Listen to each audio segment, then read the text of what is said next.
fam. Yeah. We are on to week 18. And I'm happy this is the reason you don't play week 18. I know people are, I know some questions in the chat, but it is already like what, 4 or 5 quarterbacks have already been ruled out for this week. Like it's just a it's like preseason, really, at this point, the way this works. So, but we felt with for the majority, the season's over. So I figure this is a good time to kind of talk about some lessons learned. Maybe if you guys have some in the chat, you guys can drop in there as well. So things maybe you learned this year. We'll probably go through and talk about maybe like the fantasy MVP, some players that were big busts, winners, that came from this year. What we can carry over to 2024. So, be sure to drop some of those in the comments. I know there's some start set stuff in there. We'll go ahead and get that in there in a while. We'll get to those here shortly, but overall, I think it was a fun year. It was a crazy year with all the injuries, especially the quarterback injuries this year were brutal. This year, I Yeah. mean, just felt like week after week. Started with kind of Aaron Rodgers right out the gate, right? Just the first snap of that primetime game. Anthony Richardson went down really early. I mean, he's kind of an afterthought for all of us. We don't really even talk about him, but Yeah. he was somebody that was starting to look promising, and so it was just one after another this year with the quarterback injuries. It really wasn't so bad on the other positions. Now we had guys you lose for a week or two here or there, but like in terms of like seasoning injuries, I mean, it was really the quarterback this year. Yeah, and I think the offensive line play was pretty horrendous, kind of outside of what, maybe 5 or so teams. So I think that really, between that combined the bad quarterback play, all the backups we had, it's just so wild to me that the Jets lost Rodgers, what, the first quarter, the first drive of that game, and then sat on their hands all year. And then you have Joe Flacco coming in and looks like the Browns are a legitimate threat in the AFC for the playoffs. It's just wild that they had all that time and did absolutely nothing. But Yeah, I mean, it's wild. Let's get a couple of these questions here. Michael, hey guys, Cowboys or Raiders defense? Cowboys still have something to play for, so they're going to be playing all their starters, obviously. Raiders really don't, but neither do the Broncos that they're going to be playing. I would go Cowboys here. I believe they're going to be playing the Commanders. So that is a great matchup there. And then PPR, 2 wide receivers, 2 running backs, flex, Evans, DK, Puka, Reed, Pollard, Gibbs, Achane, White, Zeke. I have 5 chips working on 11 more this week. Thanks for help with all your rankings and advice for my big league. oh boy. So this is tough because like we don't really know who's in, who's out this week, right? Reed, I think he was at practice today. I saw that, and then Mike Evans obviously is somebody that I would definitely be firing up. Puka though, like I don't know what the Rams are going to do with their players. Like they don't have anything to play for. They're pretty much locked into their spot. They can't go up. They can't go down. And so Matt Stafford's already been ruled out for that game. That's where we're going to get Carson Wentz. Let's go. Get a little Carson Wentz action there. So I don't know if Puka's even going to play. I don't think I would trust it. Like the way I would attack Week 18 is I'm not if the team doesn't have anything to play for, I'm probably not playing them. In terms of like especially playoff teams, you're not going to see if Puka does play. It's for a very limited time, but I would be shocked if he even plays. There's nothing for them to play for. The Packers do obviously they have to win to get in. And so I would look at it, and so do the Seahawks. So I would go Evans and Reed as long as Reed plays there. Reed was a baller before he left in the second half of that game. Or I guess, right there at the end. And then at running back, you have Pollard, Gibbs, Achane, White, and Zeke. The Lions technically have something to play for. They can still get the 2 seed, I believe. They can get the 2 seed if they win and both the Cowboys and the Eagles lose, which is not very likely. Right. I mean, but I could see though Dan Campbell, being the guy that goes out there and just says we got to go for it. But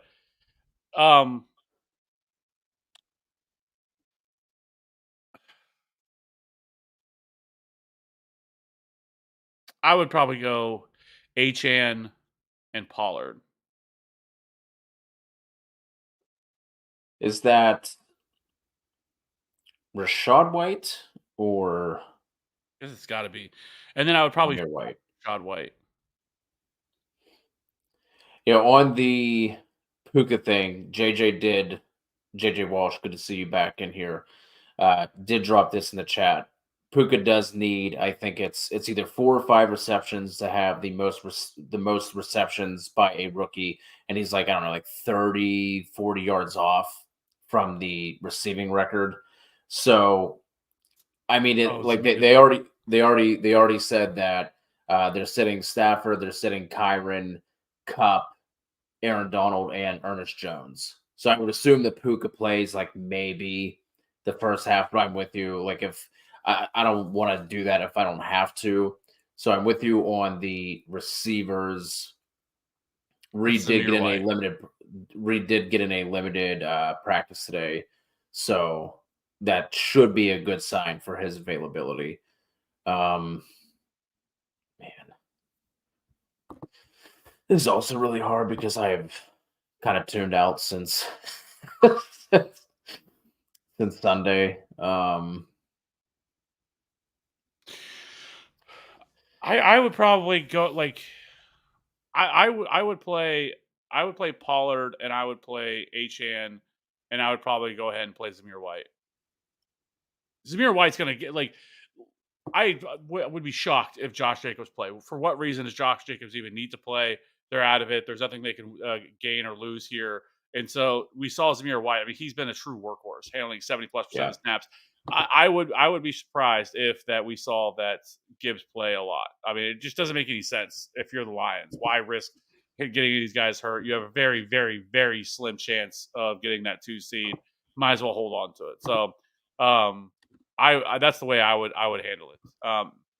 I would go, and if you don't want to play Pollard, because I get it, because he's been really bad for a while, I think you could sit him and go Achan, White, and then play DK Metcalf, who also has the Seahawks have something to play for as well. Yeah. Yep. Flex and DK. Yeah. 11 more championships this week. That's wild. Yeah. 808. You think Jordan Mason is a good play this week, or should I flex Drake London, CEH, or Dobbs? Currently running Adams, Garrett, Wilson, Zeke, Javante. I can get Pierre Strong or Ronnie Rivers. This is where we're going to be at.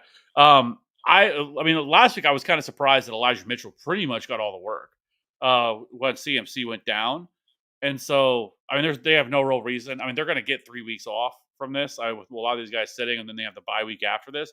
So I don't think that he is. I think Elijah Mitchell probably sees more of the work. Is the way that I would view it right now, unless something changes. And then in terms of flex, now see, Christian Watson sounds like he should be back for this game, and if he does, then that I really doesn't make me like Dobbs very much. The Falcons do still have something to play for, but man, sounds like Taylor Heineke may not play. It sounds like they're going to be getting Desmond Ridder ready to play, and that doesn't love that either. But CEH, I don't know what the Chiefs are going to do at running back because we already know Patrick Mahomes is out. Travis Kelce needs 16 more yards to get 1,000. I could see them getting that, first drive, get him a couple catches and get him the hell out of there. Rashee Rice needs 62 yards, I think, for 1,000. I don't know if they allow him to get that or not. I mean, he's a rookie. It's not really that big of a deal for the most part. And so, I don't know if they're going to do that, but I suspect that you're going to see a lot of. I could see them going like La'Mical Pirine, who they have. They also still have Generic Prince as well, who was on the practice, and Keontae Ingram as well as another option they have. I could see those guys getting more run. Justin Ross is probably going to see a lot of work. Richie James, guys like that. So I wouldn't trust CEH. I think I would go Drake London, the only guy you have there that has something to play for. Yeah, I'm with you. You think Jalen Hurts plays, or I think he plays? I don't know, man. I don't know. With him being banged up, the Eagles need to win and they need the Cowboys to lose to get the 2 seed. So I could, and obviously both of them have pretty cake matchups. So, I think maybe if the Cowboys were playing, I don't know, someone else had something to play for, right? The Seahawks or somebody like that, then maybe, but I don't know. Like that offense, hasn't looked great. Jalen Hurts obviously banged up. He's been dealing with that knee injury all year. I don't know. I don't feel good one way or another to say yes or no. Yeah, I mean, we'll see. I just think that one, I mean, the Eagles just kind of need a good game, man. Like they have just, I mean, and their defense has been dreadful. We just saw the Cardinals I mean, just slap the shit out of them. I mean, honestly, on offense, they did. They did not punt the entire game. That I think they had like 30 some first downs. Like they're it's bad right now for that defense. So, but it's not. I don't know if I would say it's a great matchup because they're getting the Giants, which Tyrod actually looked really good last week. I mean, Tyrod threw for 300 yards last week, and so I don't know. Maybe they don't. Maybe they play it. Say, hey, we don't care about the seeding. We want to get everybody, a little time to get healthy and get right before the playoffs. But if you have the opportunity to to get that number, the number Tuesday, it's a big advantage. Obviously, the home field advantage. You need one loss. Something happens. San Francisco slips up. Now you get home field advantage throughout the playoffs versus pretty much being on the road the entire playoffs. So, I don't know. We'll see if because how they're going to play this. But I would suspect that Jalen Hurts plays. But we'll see. Long time no see. Sorry, it's been a while. I had an awful year in fantasy, so I lost my passion for a bit. Yeah, that's rough. It happens. Michael, week 18 sucks. I'm up 45 from round one. A lot of players are going to be limited playing for the ship as well. I can't use Purdy or Devo. Picked up Stroud. Going to have to start Chase and Hope. I mean, Stroud is a good get, right?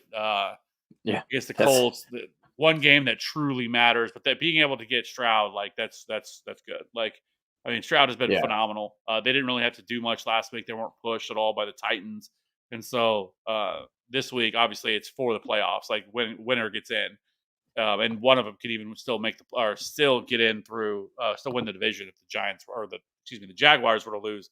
But that'd be the Titans, who sounds like they might be starting Malik Willis, which we'll see how that turns out. But regardless, that's one game I definitely want to play all the dudes from. That game matters for both sides. So that should be a fun one. Play against AJ Brown, Hurts, and Tyreek. Yeah. One thing, not that I wanted. Did you see the Tyreek Hill's house caught on fire today? Someone dropped that in the Discord. The thing that I actually took away from it was he was in a walking boot, standing outside. Like he had a full on walking boot on. So I was like, I don't know if that's just a precaution to protect his ankle that he's kind of been dealing with, but I felt like that was kind of interesting that he was in a walking boot, because it doesn't sound like Jalen Waddle's going to play either. You have Tua, who's banged up, who has a shoulder issue. So I don't know. I mean, it's possible that maybe do the Dolphins just roll over and just say, screw it. Let's get everybody else healthy and roll into the playoffs. But I don't know. I just thought that was interesting today that he was standing outside with the walking boot on.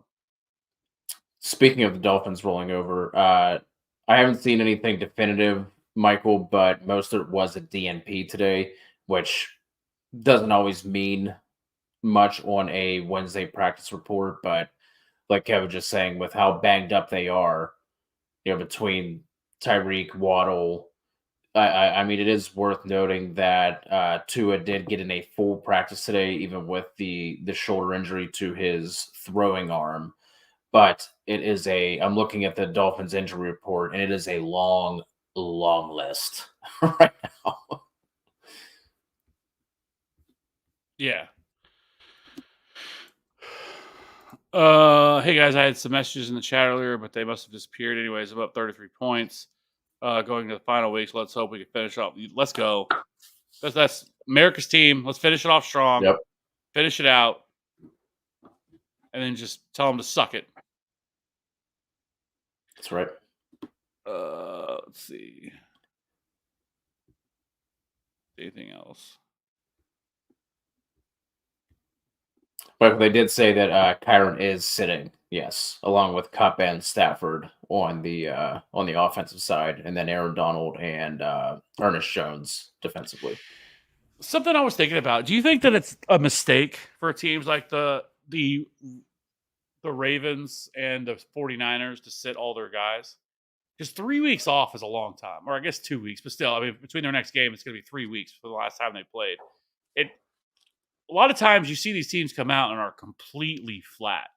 And they lay an egg because they had so much time off in between.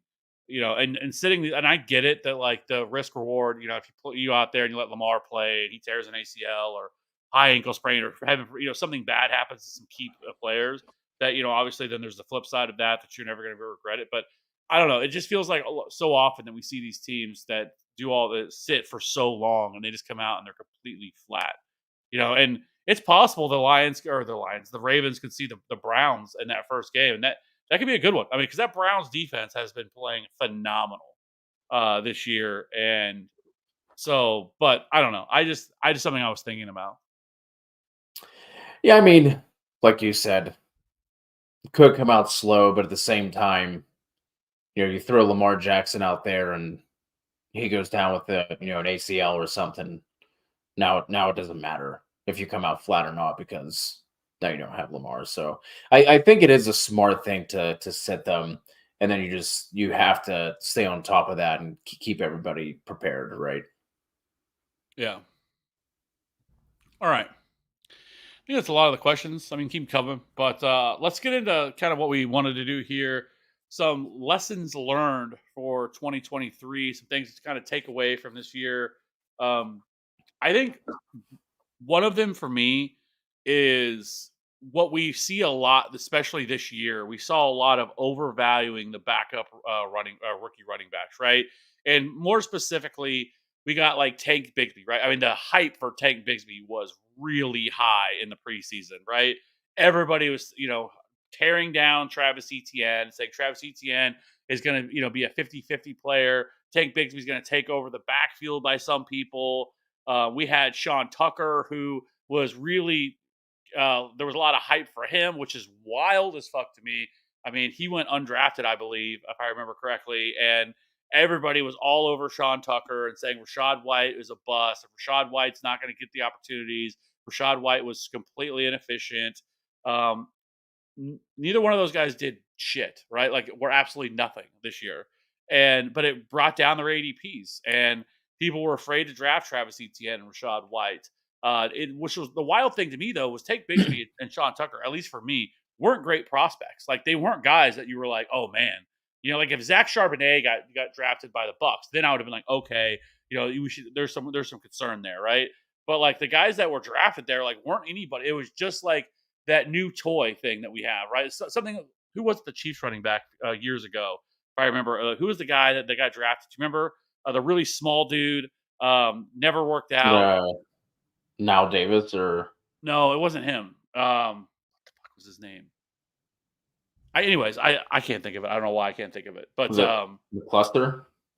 huh? No, it was early. It was sooner than that. It was only a few years ago.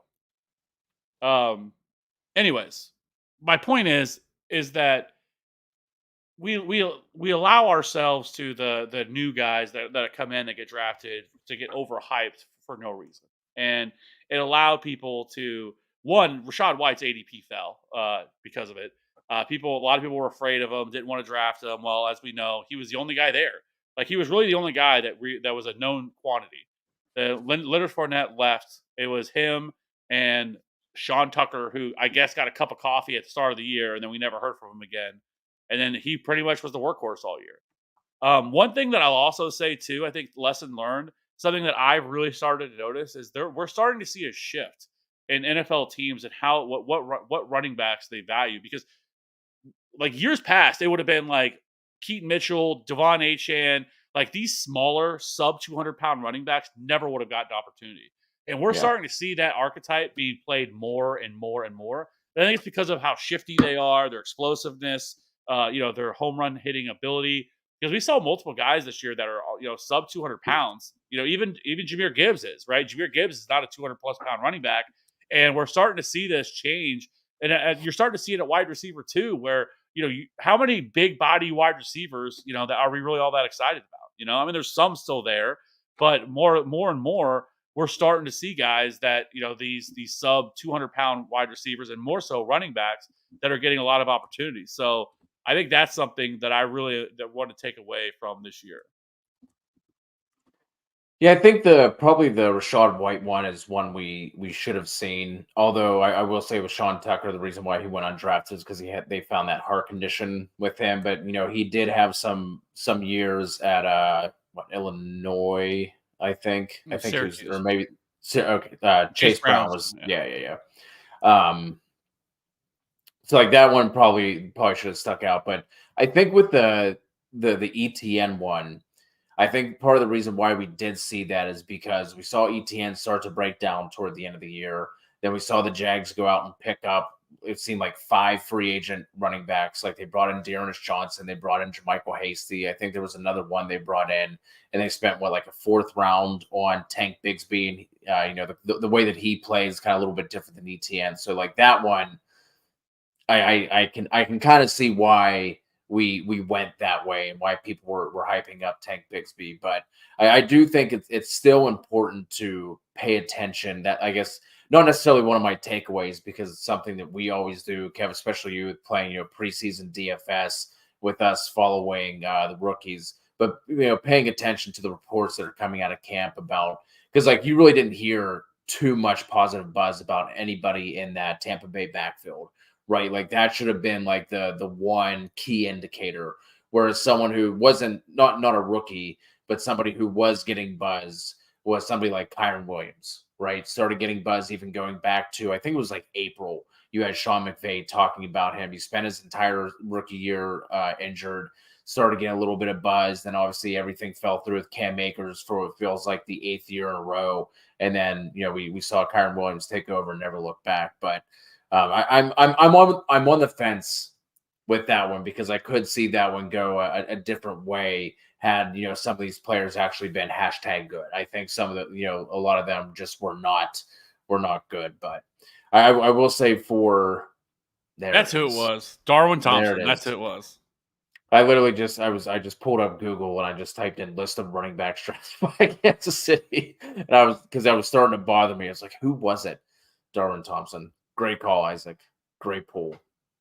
But Mine. I don't want to say that I don't think that you should look to draft backup running backs. Like that's not the thing that my point is, because this was also a pretty weak year for like backup, like for rookie running backs. It really wasn't a great year for them. That's not my point. My point is that we, like, people want to like plant that flag so hard that they like these players, that they were making cases that how Travis Etienne was going to get Wally Pips, right? He was going to lose the job to take Bigsby, and that Rashad White wasn't going to have a role in the offense, and that Sean Tucker was going to completely take over the backfield. Like that was like way too strong of a stance, right? You could have liked those guys and say, hey, I think these guys are good late round picks, and guys, have on your bench to stash to kind of see how things play out. That's perfectly okay. But like the take was like, oh, these guys are going to overtake the Right. backfield. Like these are the guys, and I'm like, and I push back on that because I was much higher on Travis Etienne than most people were, and I was much higher on him. So that was a little bit of an L for me, but or a W. But I will also take an L. Not that on Dameon Pierce. Like I was really high on Dameon Pierce this year. I thought he was gonna take over. I thought he was gonna be the man. I wasn't worried about Devin Singletary at all. And like the videos out there, like I am like when we do this, like the biggest thing I try to do is like really look at my L's, like where I went wrong. Obviously, Dameon Pierce really was never a fit for their type of zone scheme that they do, their outside zone scheme. What they brought over from San Francisco, that is not Dameon Pierce's game. It sounds like Bobby Slowick had no interest whatsoever, in him whatsoever. It was frustrating because there was a lot of like preseason and offseason stuff talking about Dameon Pierce, how they were really excited about him. They thought he was a good fit. Clearly, that's not the case. He was an absolute zero this year. I mean, he was a top 50 pick overall, and that did not work out. So I will take an L on that one. I am perfectly okay with admitting my wrongs, and I'm not going to say not going to get everything right, because that's never going to be the case. And I'm much more happy to put that out there and try to understand where I went wrong with that one. But that one was like an absolute face plant for me. I will take that L all day. I will say to go back to lessons learned. My lesson, and thankfully I didn't fall into this trap, but early QB is never the answer. That was the fad this year, right? As we had, guys like Patty Mahomes and Jalen Hurts and Josh Allen going in some cases at the end of the first, beginning at the second. And like that started to catch on and that started to become the thing. And people were drafting, Justin Herbert and Joe Burrow in the, fourth and fifth round. That is my lesson learned. Early quarterback, never the answer. Won't not going to happen again. What's the earliest you would consider drafting a quarterback?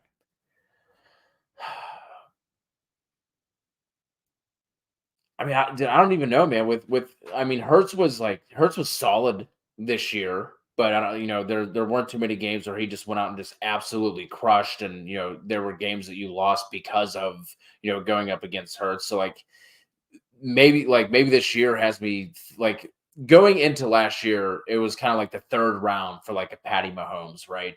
But Mahomes wasn't Mahomes this year. Like I said, Josh Allen, Jalen Hurts, they were both solid, but they weren't putting up the type of numbers that led everyone to rush into wanting to draft these guys, end of the first, beginning of the second. So like that for me is where like I'm just never again not even gonna consider it. We're not talking about it. We're not falling into it.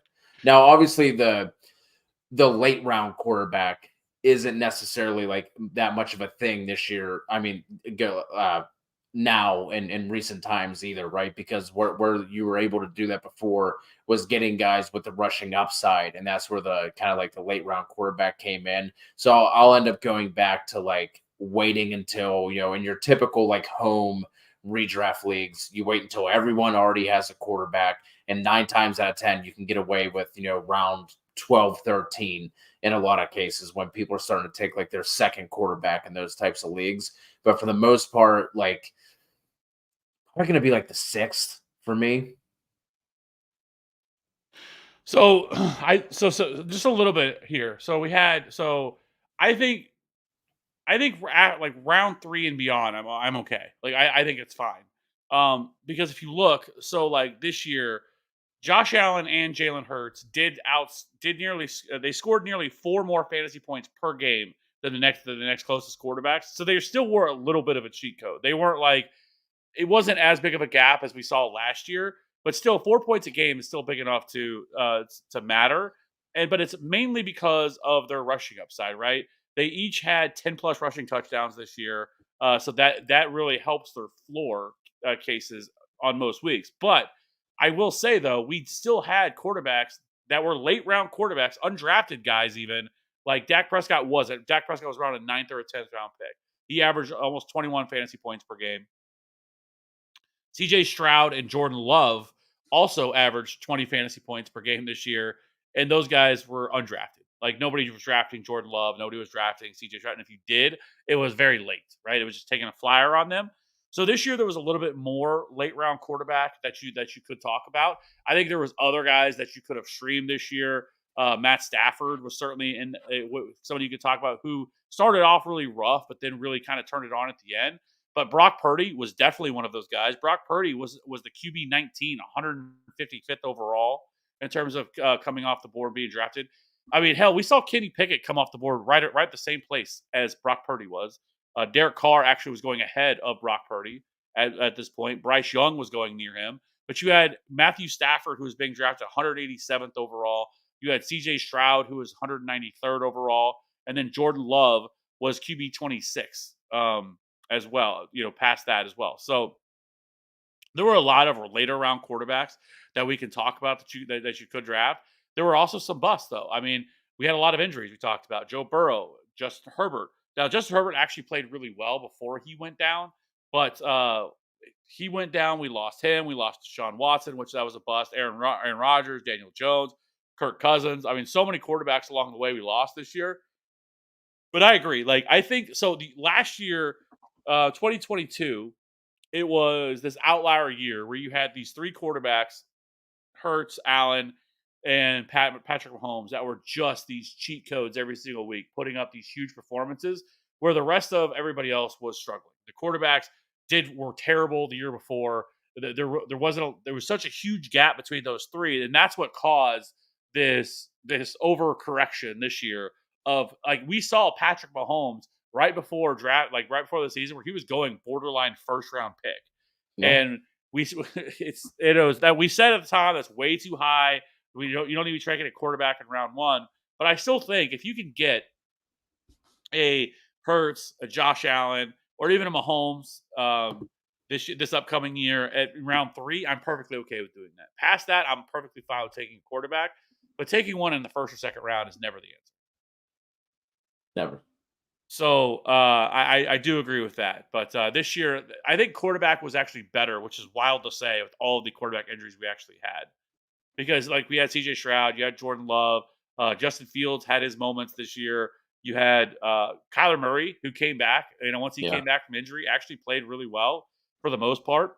I think he averaged almost 20 fantasy points per game himself, and that was without healthy Marquise Brown. That was with really Trey McBride who balled out. There's But Trey McBride, Trey so McBride and Kyler's legs.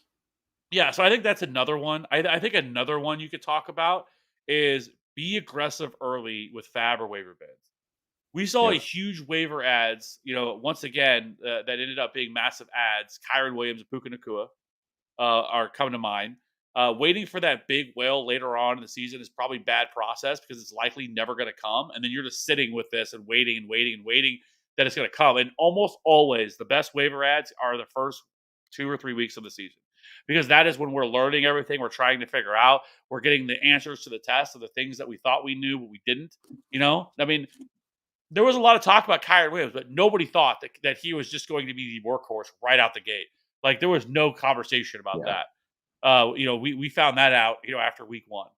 And so I think just being aggressive, going all in, using all your fab that you have on some of these guys is the way to go.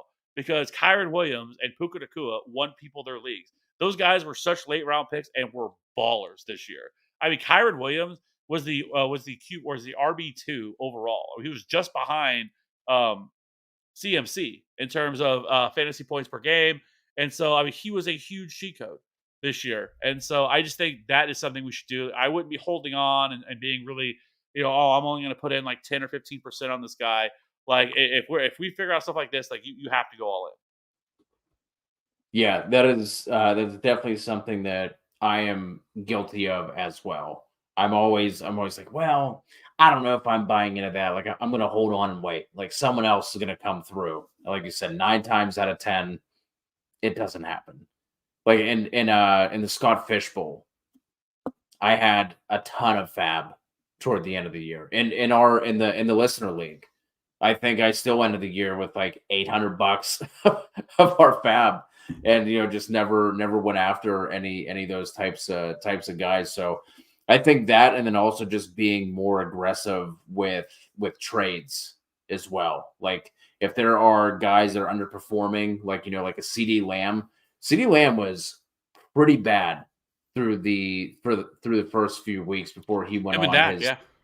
yeah, before he went on his tear. So when there's someone that you believe in the talent, they're good, being more aggressive, and even if at the time it kind of looks like a little bit of an overpay, being okay with the overpay at the time, with knowing what that player could be. So I think that's another one, is just kind of believing in your own process, and the players that you believe in, and going after them, like I said, with the fab, and also being more aggressive in trades as well. Yeah, trading is tough, especially in certain leagues because Yeah, just because of you always have to like overpay for things, especially early because where people tend to want to hold on and wait. But yeah, I agree. I think we had quite a few of buy low candidates this year that you could have, especially early in the season, where you definitely could have got away with that. Um, but I think another thing too, something that you could look at as are we seeing like how much like this is like an interesting question and something we're going to talk about a lot about all off season is how many running backs do you think are going to get drafted in the first round next year?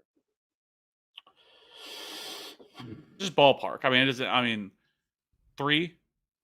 4 at most. Probably.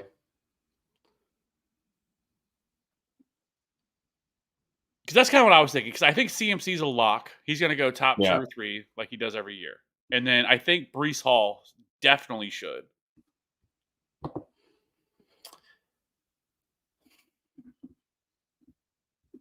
Yeah, he will. Um,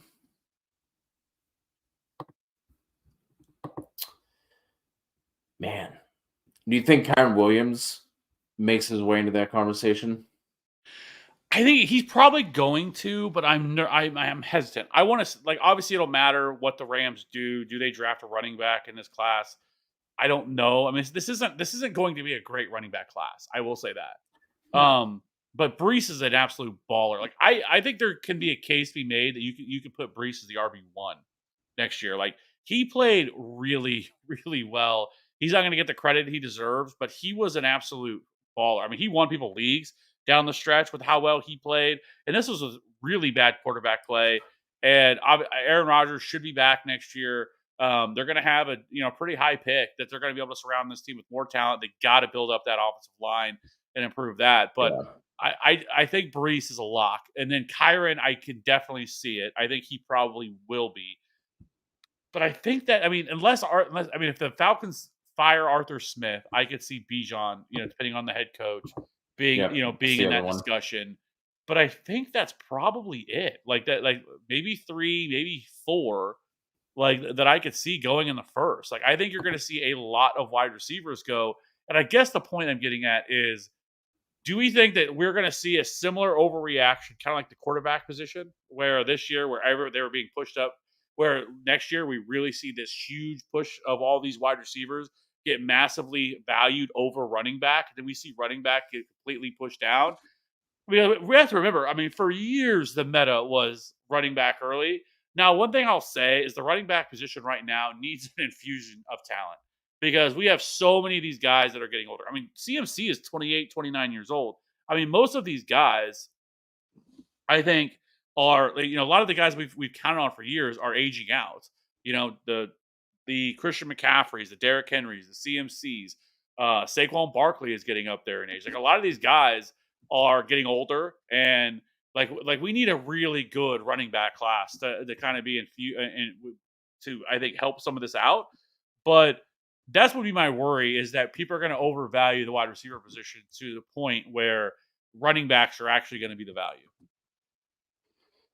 Yeah, wasn't that it was either last year or the year before where we kind of saw the same thing where we didn't have, or maybe it was earlier this year in best ball. Maybe that's what I'm thinking, where we only had like 2 to 3 running backs going in the first round. I looked just as a refresher. We had 5 this last year according to Fantasy Pros consensus ADP. So I don't think we see 5 go this year with kind of like as bad as everything was with the late round guys that smashed. So it was McCaffrey, Eckler, Barkley, Bijan was RB4, and then Nick Chubb was RB5 toward the end of the first. So I think we're probably looking at 3 because that's what happens every year, right? Every year, everyone looks back at the year before, and then, like you said, with the quarterbacks this year, overreacts to that.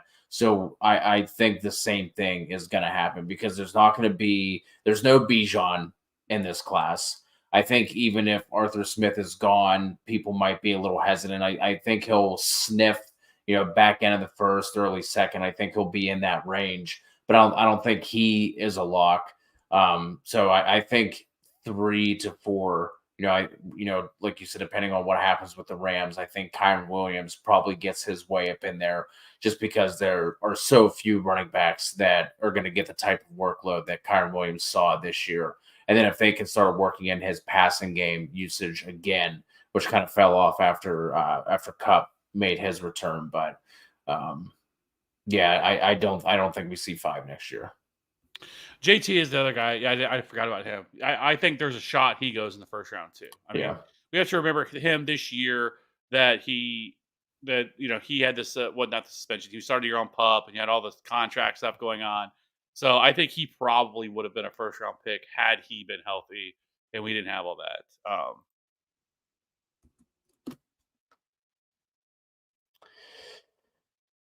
No, because I think that some people Noon. got burned by running backs this year that, like, you didn't really need running backs to get if you had CMC or Kyron, but Kyron wasn't an early round pick.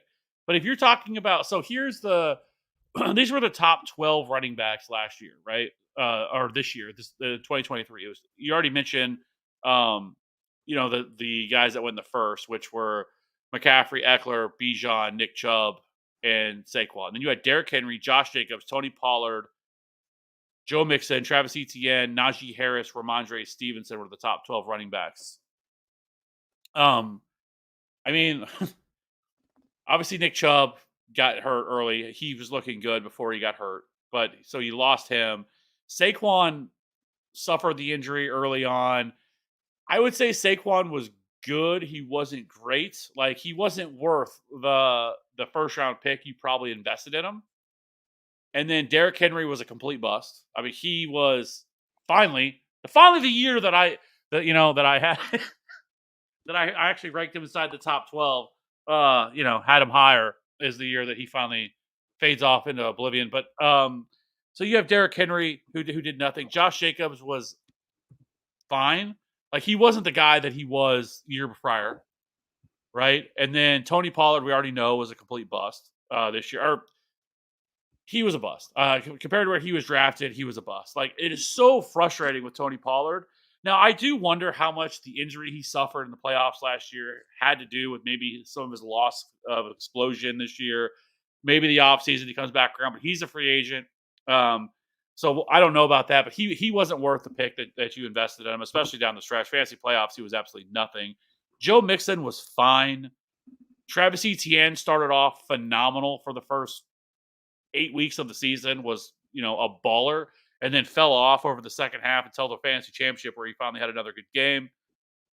Travis Etienne split time, or not Travis Etienne, Najee Harris split time, and then Ramondre Stevenson was very hit or miss.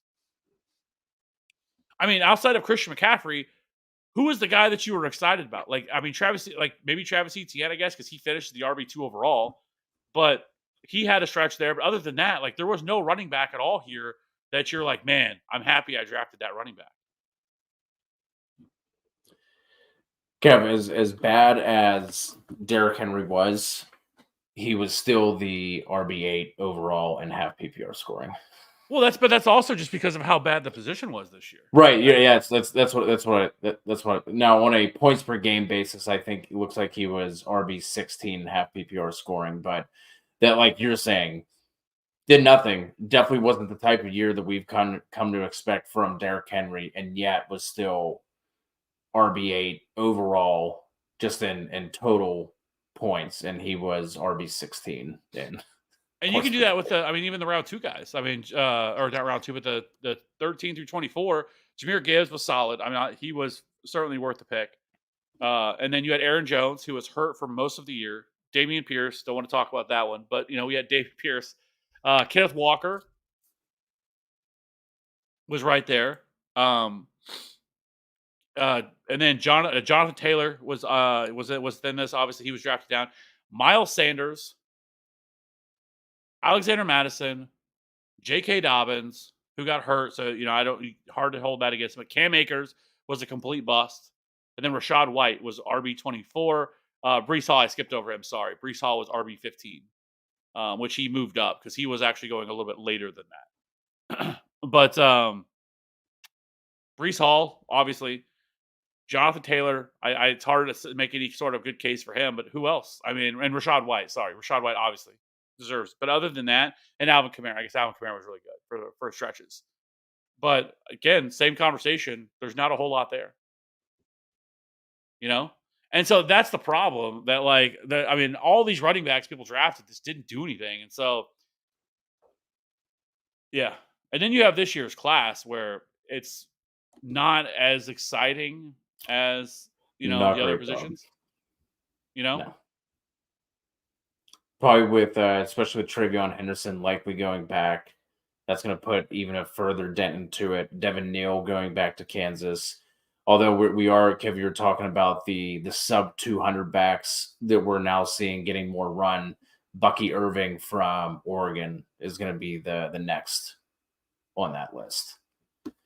Yeah, I mean Braylon Allen, Bucky Irving.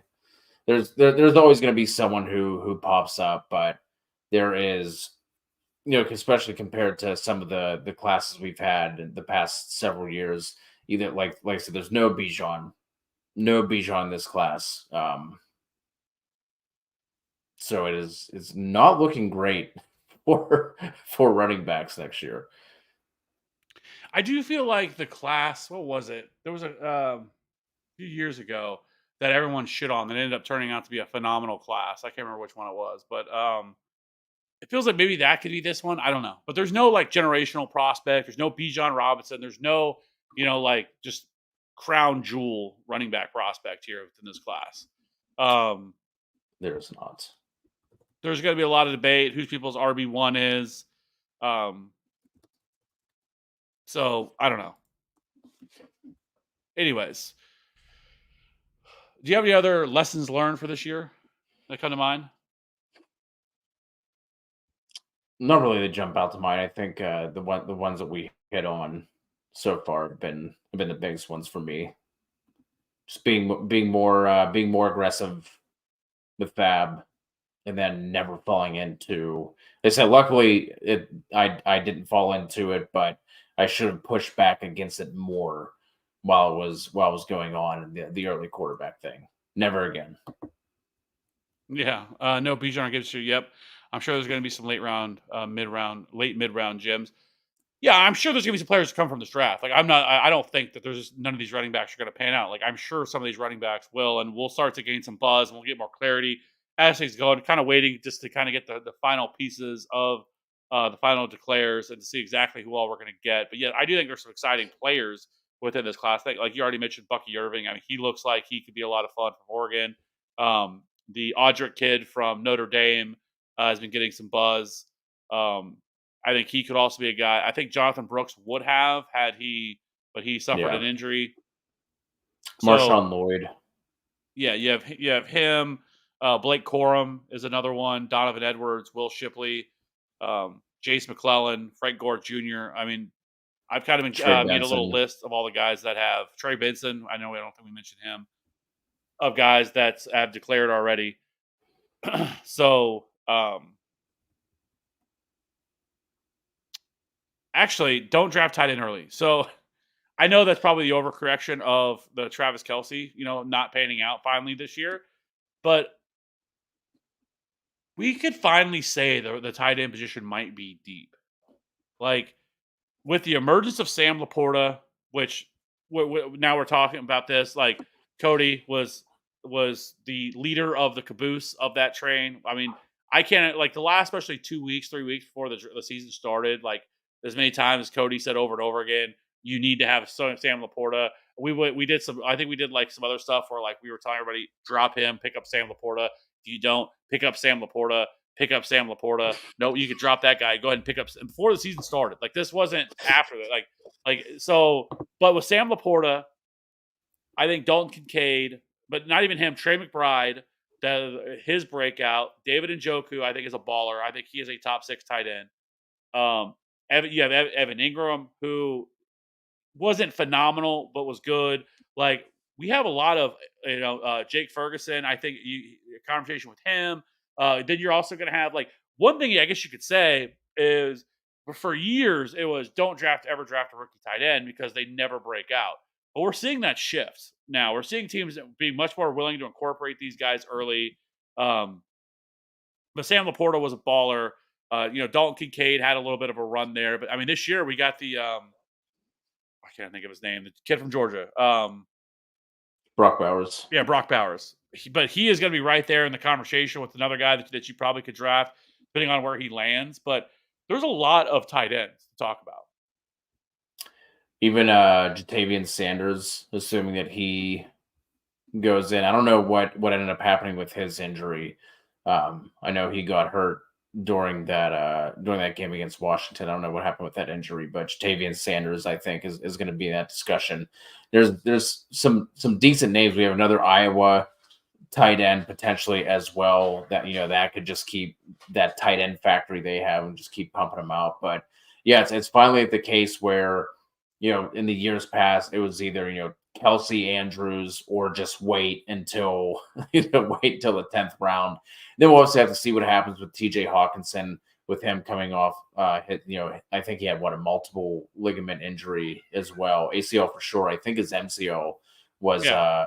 in there as well. So yeah, it's finally at the point where it is not just a barren wasteland and you're just waiting until the 12th, 13th round, and then you just like, well, looks like I'm streaming all year.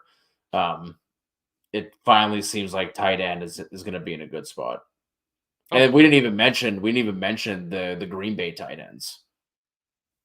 Yeah, I mean Tucker Kraft looks like he might be emerging, but then they still have Luke Musgrave, who, he's another guy. I mean Dalton Kincaid, looking at ADP now, was probably a little overdrafted. I mean he was drafted 12th He was overall, tight yeah. end 12, 122nd over. I got the excitement for him, and he did. I don't understand kind of what they're doing though with him. Like it doesn't really make a lot of sense to me that they're featuring Dawson Knox as much as they are, because without Dawson Knox, I mean Kincaid played really well, Yeah. and so I don't really understand that part of it.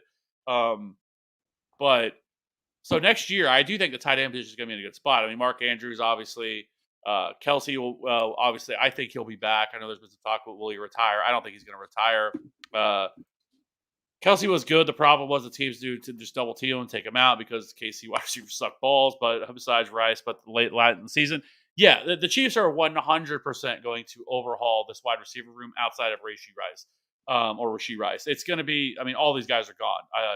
One MVS. I wish his. You know how much he's supposed to make next year? $14 million.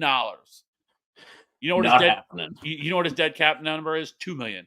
He's going to get all the way the fuck out of here. Save $12 million on that. But yes, I don't think the Chiefs are going to be in the market to sign some big name free agent. People have said, because that's what everybody does with the Chiefs. But Mike Evans and all these guys are going to sign with the Chiefs. I don't think any of those guys sign with the Chiefs. I think they probably utilize the draft again, draft somebody else, and then I also think that you're probably going to see them bring in some middle level guys.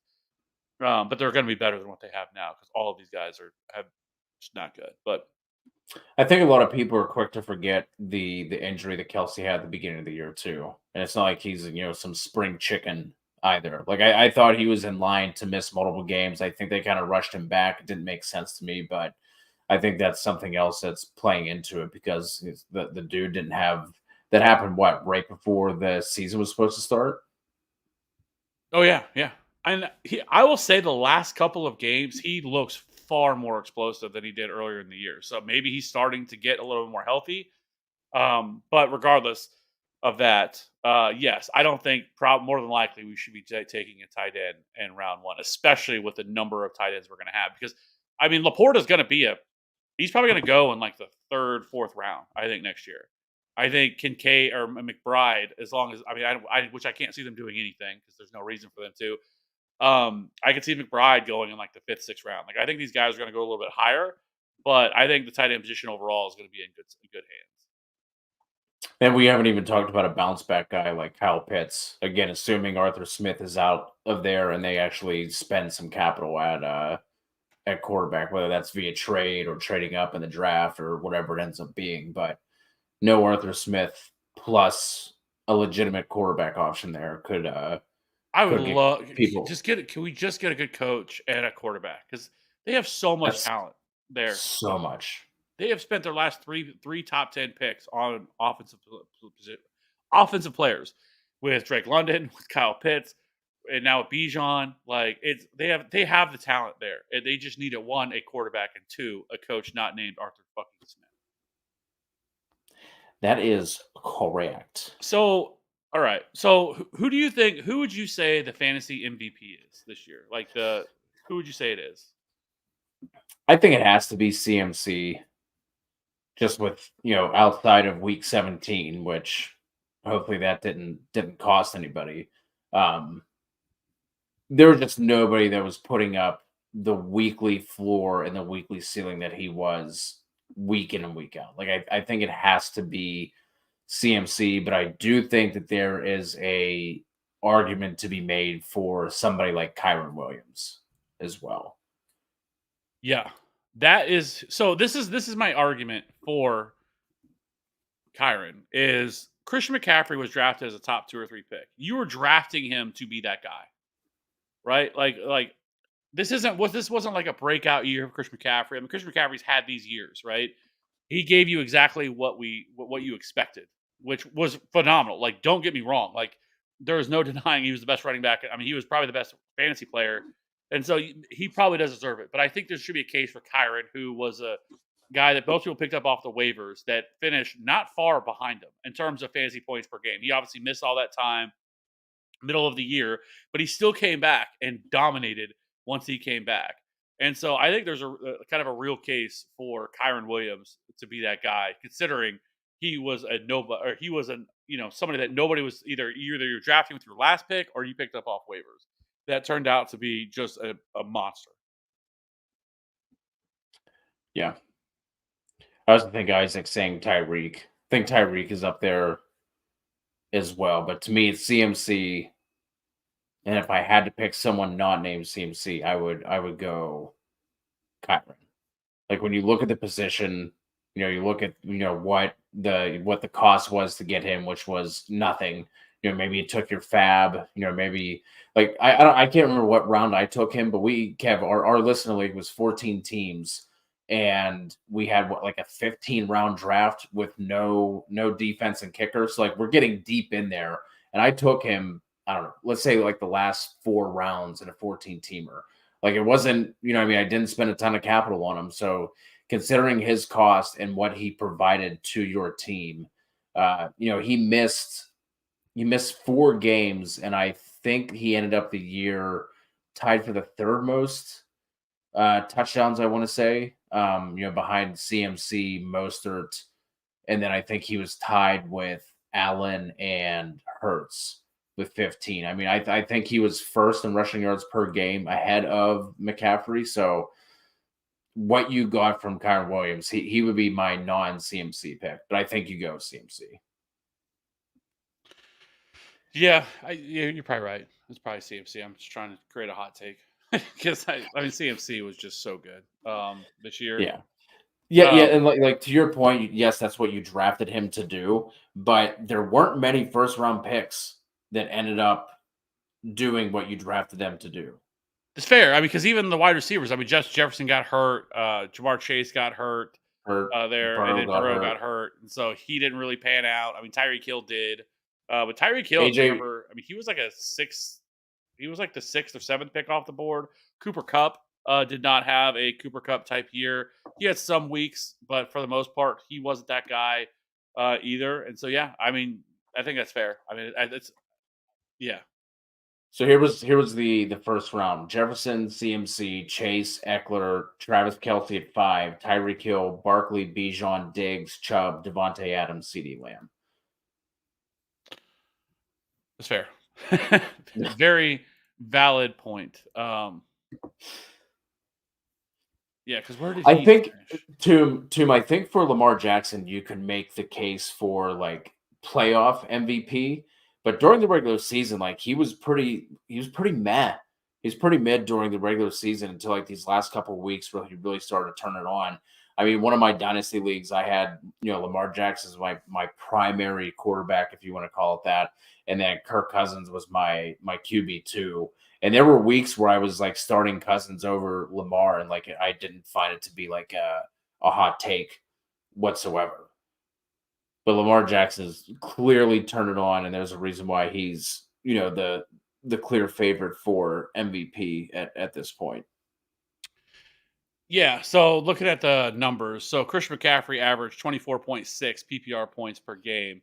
The next closest was Kyron Williams, who averaged 21.4. But that's just fantasy points per game. If you want to know in terms of overall fantasy points, Christian McCaffrey scored 393. The next closest was Raheem Mostert, who scored 268.7. So he gave you 130, just about 130 point advantage over the next closest. And Raheem Mostert was a guy who was drafted, 9th, 10th, 11th round, somewhere around there. Yep. So, yeah. to go down and find a player that was even remotely close, like because here's the top 12 at fantasy finishes this year was Christian McCaffrey, Raheem Mostert, Travis Etienne, Brees Hall, Kyron Williams, Rashad White, Joe Mixon, Jameer Gibbs, Alvin Kamara, James Cook, Derrick Henry, and then Bijan Robinson. And fantasy points over the overall fantasy points. So yeah, there's not a whole lot there. I mean, it's not even close. The advantage you got from Christian McCaffrey. So yeah, I guess yeah, I'll concede. It's definitely Christian McCaffrey for sure. Just a wild year. There's that big of a gap between the RB1 to the RB2. Who's your guys' top 5 overall picks next year? Tune in next week whenever we go over our way too early 2024 rankings. I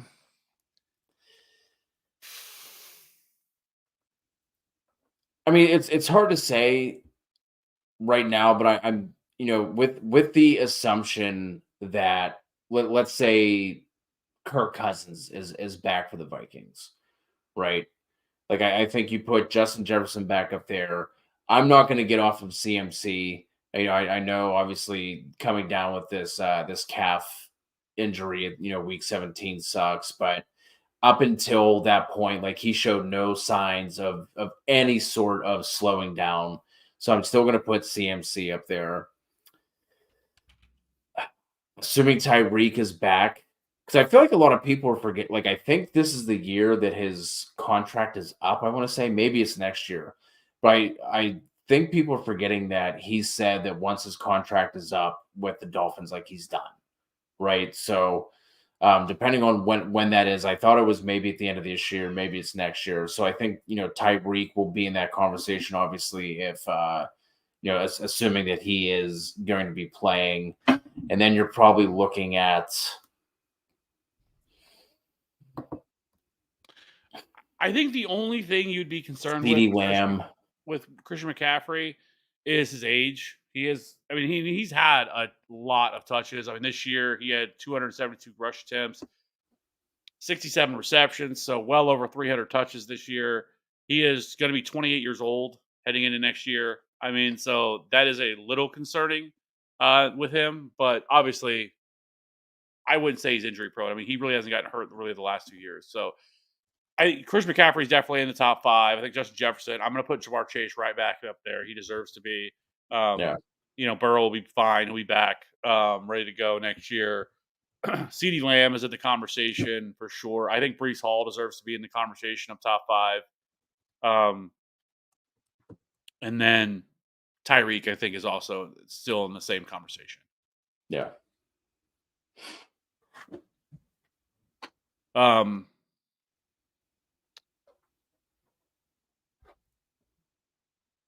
So yeah, and I would agree. I think the best waiver ad this year is you probably have to say Kyron Williams. Puka Nacua is right there behind him. Puka was phenomenal this year too. Averaged 18 PPR points per game as a player that again nobody had or very little people drafted, and the people that didn't, you had to you picked him up through waivers. And the crazy part is like you talk about the Scott Fish Bowl. Like I picked him up at the Scott Fish Bowl for like 30 fab. Like it cost me nothing. Like I thought for sure people were going to outbid me. Nobody did. Like, and so like this, and there was so much like after that first week, everyone was like, "Oh, not going to happen again. He's not worth it. Like, no way. This isn't going to happen again. This isn't repeatable. This was just one fluke game." It wasn't. Yeah, I don't. Oh, and then Michael said, Puka would have come close if Kupp wasn't able to come back. That's super fair. Oh yeah, I think he probably.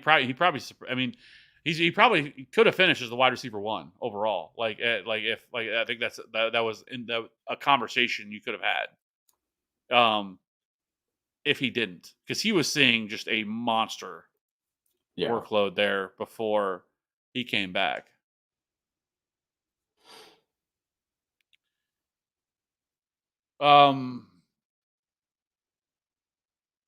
So I think for me, so in terms of bust, like we kind of already talked about some of them. this year, Damian Pierce, Cam Akers. The Cam Akers thing, I don't think anybody should have saw coming, because there was no real indication that that was going to happen. But then again, maybe we should have, because what happened just the year prior, where nobody was expecting that to happen with Cam Akers, and it happened. So, um, so, but then the Dalvin Cook one blows my mind. Like, I have no idea why he was drafted like 68th overall. Why? Like, why was he drafted as a top 24 running back? Like, with Brees Hall there. I get it that Brees Hall was coming off injury, but that one made no sense to me when I was sitting there looking at that. Like, that made zero sense to me whatsoever. So he was a massive bust. Obviously, he's now released. He's not even on the Jets anymore.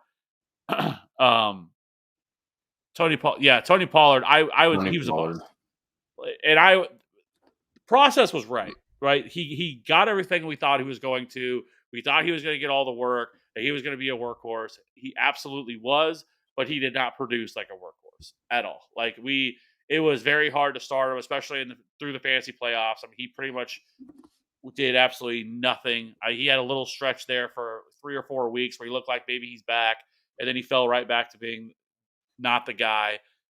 So yes, Tony Pollard was definitely a bust for sure. Miles Sanders is another guy that just never really was able to figure it out this year. And I know we got enamored with the contract that he got, and tried to follow the money and everything else. That didn't work out. I think Diggs. Yeah, this is 2 years in a row of him just completely falling off the planet over the last month of the season. So I'm looking at PPR scoring right now. Now through the first like 9 weeks, he was pretty good. Went 4. This is his weekly finish of wide receiver. 438 in week 2, obviously not great. 13, 2, 6, 8, 12, 21, 5. That was week 9. Okay. Week 10 and on, 54, 54, 16, 52, 45, 53, 55. That is absolutely bonkers.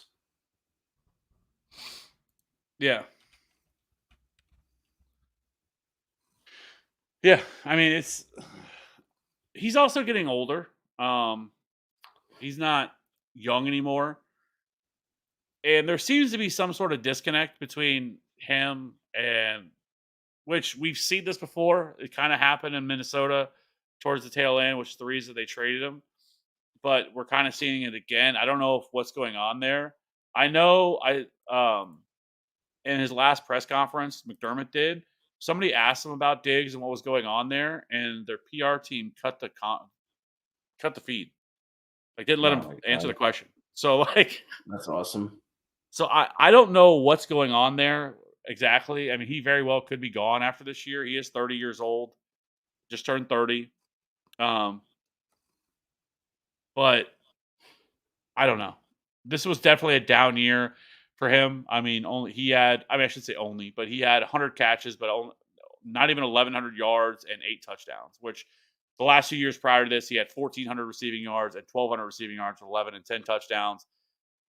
But I will say, I mean, this isn't that far off of his 2021 season, where he still had 16.1 PPR points this year, which was wide receiver 15, but he definitely was a bust compared to where you drafted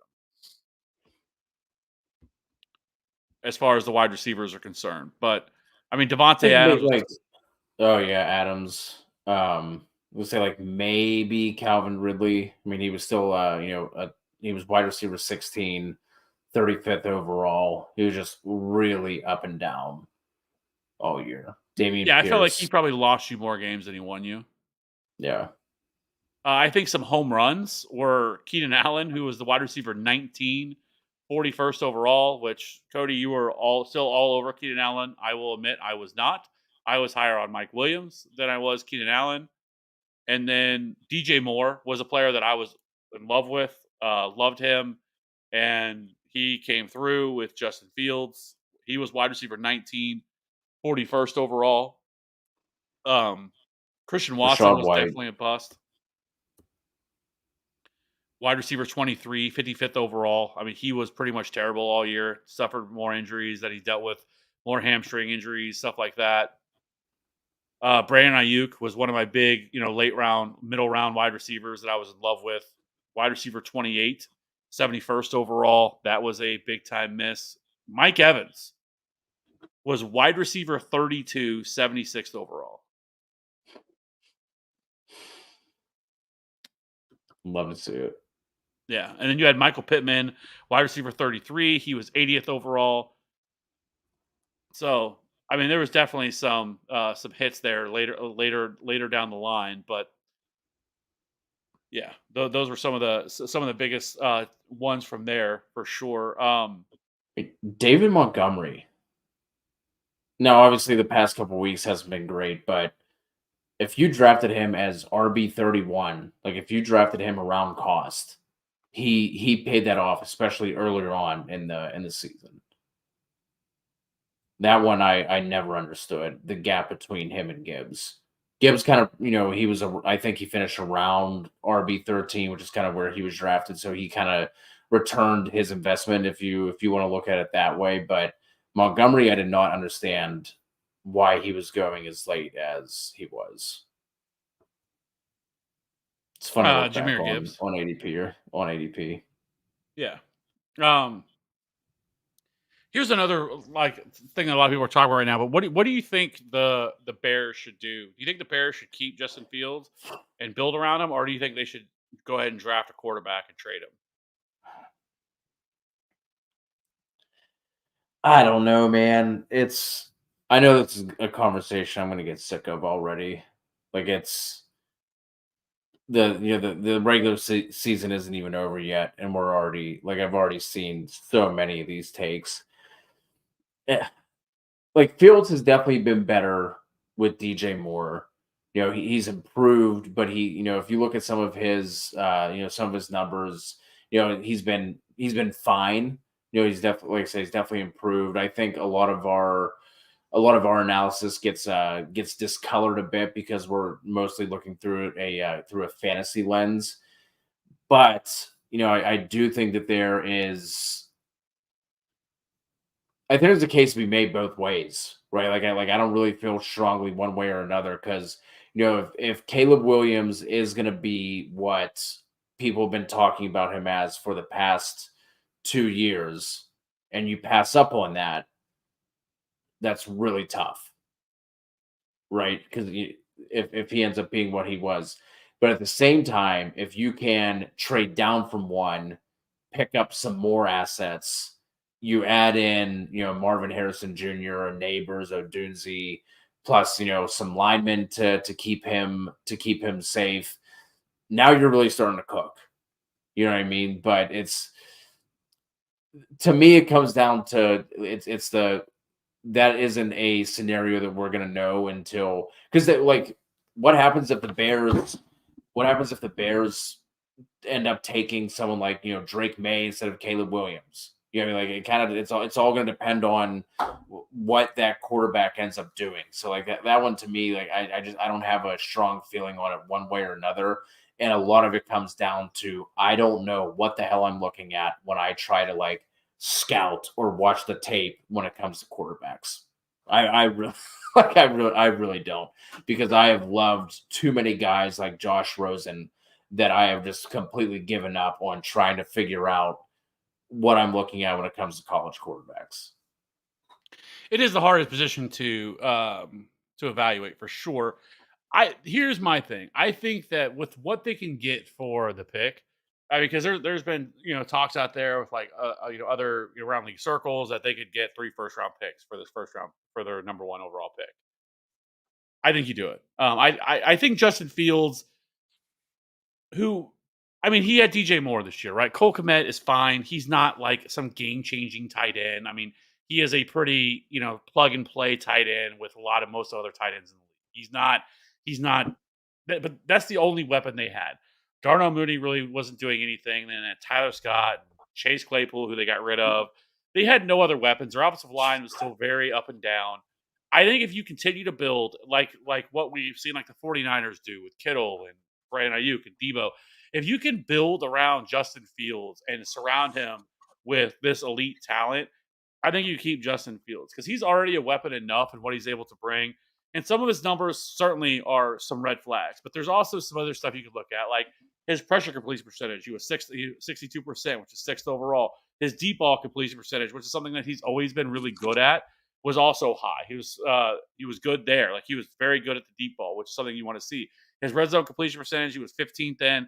Like there are certainly, and but then the kind of the head scratcher and a clean pocket completion percentage, he was 37th. So like there was definitely some ups and downs with Justin Fields, but I feel like if you surround him with enough talent, I think that he can still be the guy. And I think that trading him away is a mistake. I think you could end up losing the locker room, which could be a problem because that's something that's been talked about that the entire locker room seems to be uh, wanting Justin Fields there. But if they can get all this talent and they can get, trade back a couple of spots and get all these picks to go along with, they already have another second round pick from the Carolina Panthers for next year as well. They have their first round pick this year as well. So they're going to have two pretty solid picks. Obviously, the number one overall, but you trade back, you get Marvin Harrison, and then you get, like you said, you build it. And they also have about $50 to $60 million in cap space to spend. I think they can build, and he's still under his rookie contract for another year. Then you have a fifth year option on him that you're going to be able to use, which is still going to be under market. I think that's what you do. I just think trading him could be a massive mistake because if they were to trade him and then whoever they draft doesn't pan out, it is going to be a really bad look.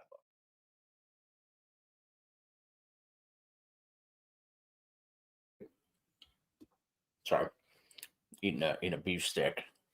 Yeah, like I said, that's the thing is they trade him, and now there's some people talking about kind of like the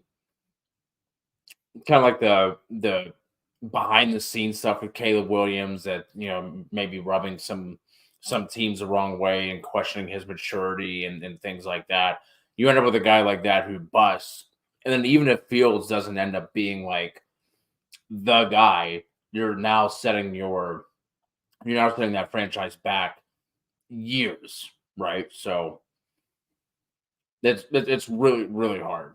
I think to me, you trade out of the pick and you continue to build. And if he doesn't work out, I think you're still going to be able to get enough picks. Because the other thing too, generally speaking, depending on who trades up to get whoever, that team is still probably going to be bad for at least another year or two, right? Or at least maybe another year, where that could turn into another high round pick, right? Where if it doesn't work out, Justin Fields fails, then you still have more picks. You have all this treasure trove of assets that you're building that you could still be able to make another move if you don't think Justin Fields is the guy. Versus if you trade Fields, and I see people say that, oh, they could get like a third or fourth for him. I'm like, get the fuck out of it. If they trade Justin Fields, they're getting a first for him anyways. Like, there's no way they trade Justin Fields for less than that. We've seen, I mean, look what Josh Rosen went for whenever they traded him, and he was clearly terrible and never did anything, and he went for more than that. There's no way that if they were to trade Justin Fields, that it would be for like a third or a fourth round pick. That ain't happening. But I just think it's a smarter move long term for them to continue to build around. You can, even if you're adding everything else, and if you find out Justin Fields is the guy, you still have 2 years to be able to make that decision, that determination. Where, and you're right, it's very possible. I mean, I remember when everybody was talking about Trevor Lawrence and said Trevor Lawrence was the generational quarterback. And is he generational? Like, I don't think that he is. Like, I think that he's proven to be a good quarterback, but he's not elite. He's not an elite conversation. He's not in the conversation with Joe Burrow and Patrick Mahomes and Josh Allen and those guys. I think he is 2 or 3 tiers down from that. Maybe 3 is too high, but at least 1 or 2 tiers down from there. And so, and everybody was saying he's a can't miss quarterback, prospect, generational talent, and he has not Andrew proven Luck. that. Yes, and so I do not think Caleb Williams is a slam dunk can't miss quarterback. Like I'm not saying I think Caleb Williams is bad, but I definitely don't think he's that. Yeah.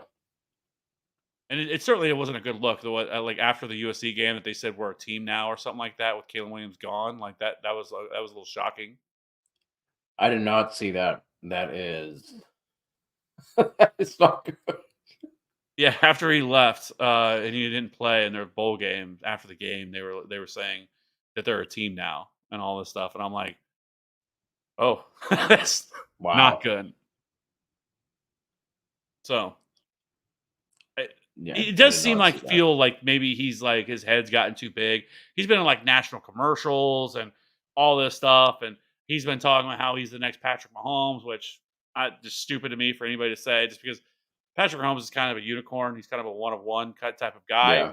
Yeah. Um, so like I don't know, and but the words have been coming out of his mouth. Like I don't know. We'll see. We have a long time to figure that out, but with quarterbacks. But anyways, I was just curious about that. It's been something a lot of people have been talking about, so I just kind of wanted to hear what your take was on that. But I will say I am really excited to talk about rookies.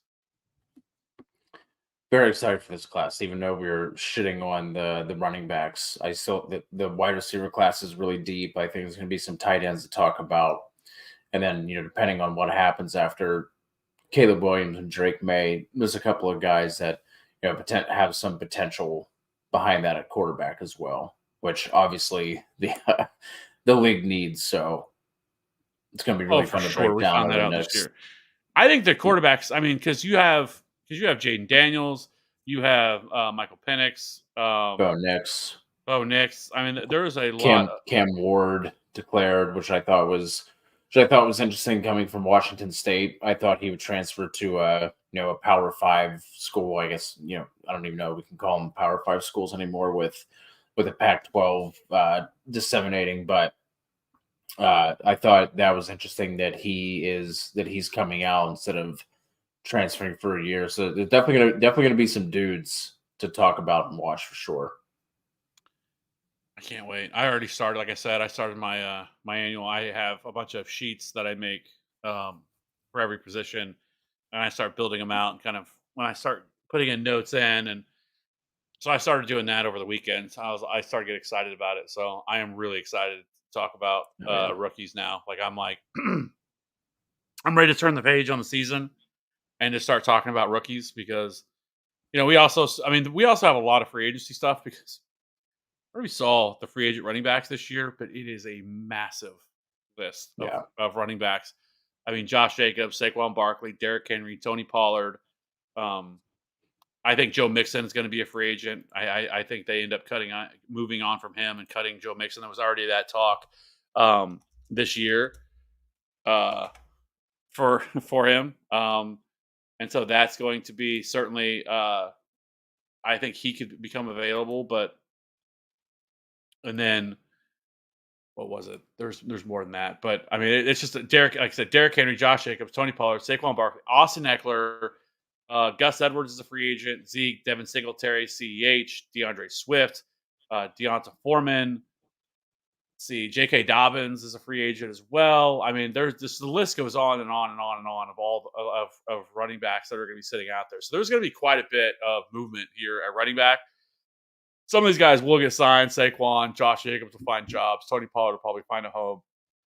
But I don't know if there's enough openings as there are, or if there are openings. There are going to be players that fill those spots, right? With at least so, I think there's going to be some interesting stuff come from that as well. So that'll be fun. But that being said, you have any closing remarks we can get out of here? I don't think at this point. I think we've pretty much hit on all the stuff that I really wanted to hit on. No, not really. Play DFS throughout the playoffs. Don't cut out. Don't stop paying attention just because the fantasy playoffs are over. This is where some guys who end up taking off for these last couple of weeks, and then there's always a surprise or two that comes out of the playoffs, whether or not these guys end up playing for the same team, they go somewhere else, whatever the case may be. Even in week 18, watching some of these backups, because you never know who's going to be gone from the teams the following year, right? So make sure you pay attention, keep it locked in here. Going to have plenty of content to get you through the absolute dreadful time that comes after football is over. But we'll be here to help out. Join the Discord too. I'll get that link right now. Yeah, once again. Oh, and the playoff, the fantasy playoffs. Yeah, once again, I think we've talked about it a couple times, but yes, we are doing the NFL playoff through NFL.com, the fantasy challenge through that. It's a lot of fun, absolutely free, cost you nothing. Jump in. I think last year we had like 30 people that were in. It was fun. You battle each week all the way up until the Super Bowl, through the Super Bowl. So that's a lot of fun. So links here. You can just click that. If you're not already in our Discord, you can join. Like I said, we'll drop it in there after this week is over. We'll start up the league and we'll put it in there. Like I said, absolutely free, cost you nothing. Probably do some sort of a gift or something like that afterwards. But yeah, hope you guys are back next week to hopefully let me know of a championship. We'll definitely be back next week, one way or the other, whether it's this or Thursday night or Thursday night when we do our DFS show, because that'll be wild card round weekend. So me and Maddie will definitely be live. So every Thursday night we'll be live between now and through the Super Bowl for the DFS show. So you'll definitely be getting a live show from us. Now, as far as this show is concerned, we're going to drop rankings next week. They'll be out next week anyways. Our top 24 running backs, top 36 wide receivers for 2024. Cody gets so excited about it. It's his favorite thing to do every single year is rankings. Like, he just loves it. And so we have to get that out of the way. We'll do that. We're definitely going to try to do some Senior Bowl content. Senior Bowl is definitely something you should be paying attention to. There are so many good players that come out of the Senior Bowl every single year. So it's certainly something you should be paying attention to. I don't care really about the game at all. I just care about all the measurements that come out of it, all the reports out of the Senior Bowl, like all the practices, how these guys look, all of those things. I think that's the most important part. The Senior Bowl really doesn't matter. It's more of the everything else before it. And then in February or March, I guess, you'll get the combine. We'll get all that stuff. So that's not going away. How does the Discord fantasy work? It's just click the link, I think. And then if you don't have Discord, you'll probably have to download it. I don't know if you have Discord or not, but if you do, jump in. And then we have a bunch of channels set up for just a general channel just to talk about whatever. And then we have a redraft. We have a dynasty. We have player props, which will continue to go on throughout until the Super Bowl. And then we also have we have a DFS channel in there. Just jump in and talk. It's like a chat room. Think of it like that. Or how old you are. Maybe AOL, like if you used to go in there. There's not a lot of ASL going on where we're asking about age, sex, and location, but very similar. Pretty much just a chat room. So I don't think I ever told the truth with that. By the way, I was always like 3 to 4 years older. Someplace. I don't think I ever told the truth. Yeah, those for the. Yeah. Yeah. And who knows? You probably thought you were talking to like a girl or something like that at that time. And it was really probably a 46-year-old man sitting in his basement, Yeah. 100%. Yeah. So. But then the fantasy part of it, if you're talking about the league, Isaac, basically you pick. You get to pick whoever you want from the teams that are in the playoffs, and then if they make it to the next round, your players start to pick up multipliers. And if if a team gets eliminated, you put more players in there, and then at the end of it just goes by total points. There's no like matchups or anything like that. But it's a lot of fun. There's definitely some strategy that goes into it. Obviously, you want to pick the players who are going to be making it to the Super Bowl, so you get those weekly multipliers. So, like, if you end up picking someone who's in the Super Bowl, it's 4x, I think, by the end of it. I think is the amount of points they get if you keep them in there. Yeah, yeah. So yeah, it's a lot of fun. Yeah, I mean, pretty much try to like. And then you also have like the teams are on the first round bye, so you like, okay, do I sit them or do you pick those in week one, even though you're not going to get any points from them, but you'll be coming out of the gate with double fantasy points on those teams. So there's a lot of different strategy to it, trying to figure out how to play it. So it's a lot of fun. I think last year I finished second last year in it. I think if I remember right. Because I know I think I pretty much went all in on the Eagles and the Chiefs, so that really paid off. But it was something like that. It was really a lot of fun. So, and like I said, it's free. So at least it allows us to continue to play fantasy football even longer if you don't play DFS.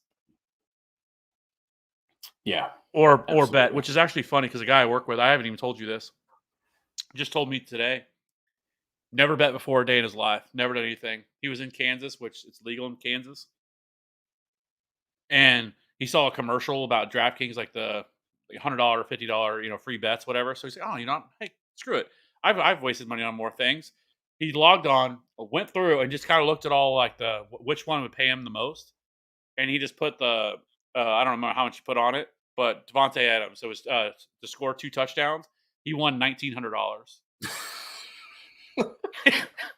Never done it before ever. Didn't even really know what he was looking at. I was like, good for you. That's incredible. Yeah. That's how it works, right? It's the same people that have never played fantasy football that auto draft their team and then they end up winning the league because or stuff like that. It's just the way that it works. You gotta love it. Shout out to y'all, you guys, the goats. Appreciate that, Shelbo. Honestly, made me addicted to fantasy more. Hey, let's go. You're welcome. Yeah, beginner's luck. Now he's hooked. Yep. That's You're gonna be making those runs to Kansas every week. Well, we're not even that far. I mean, the state line's depending on where you live, but for the most people, it's probably within a 20 and 30-minute drive. So it's not. Missouri has to get their shit together and get it passed. They've been talking about it now for 3 years, and Kansas has had it now for 2 years, and all their tax money is just going over to Kansas because everybody's going over there. Yep. And the only holdup is it's about they're trying to something about slot machines and gas stations. That's why they're holding it up, which is the dumbest thing in the world. But anyway, nobody cares about that. So, anyways, I thought I'd tell that story. I thought it was pretty amazing that you never played before. Yeah, that's incredible. Won $1,800 off Devontae Adams' ass. So scoring 2 touchdowns, which is even 1 touchdown is the variance in that, but to be able to get it right, nail 2 touchdowns. So.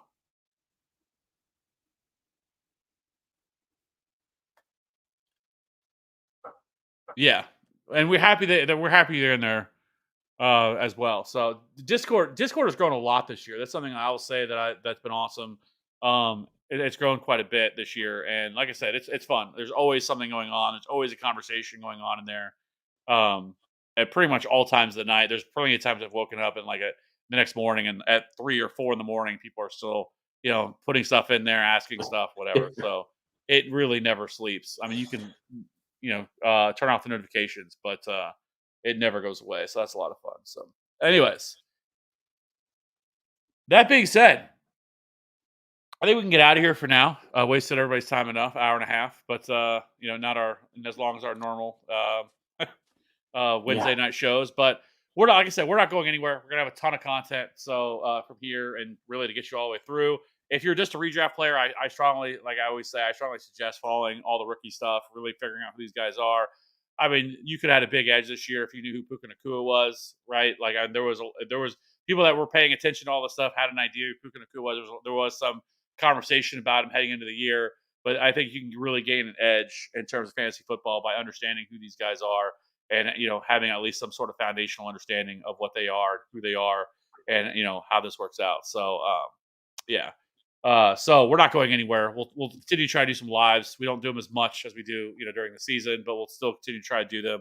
But we'll still have a lot of videos, a lot of content, and a lot of stuff to discuss there. So, my favorite fantasy guys by far. You guys are the best. Appreciate you, and we still appreciate. We need to know how this all finishes, how the story ends. You can't leave us hanging, okay, and not let us know how the story ends with you getting screwed over. It's been fun following that. So, and I appreciate everybody being in here and spending time with us, spending your valuable time. Time is money, so we do appreciate that. Couldn't do any of this. We'd just be talking to the ether, which we've done that before, and it's not as fun. This is way more fun. So I appreciate that. So if you ever guys have questions, whether it's in the comments or through Discord, let us know. Tag us in there, and we'll try to answer you. Unless you're Brian, I'm kidding. Brian, you're good to go.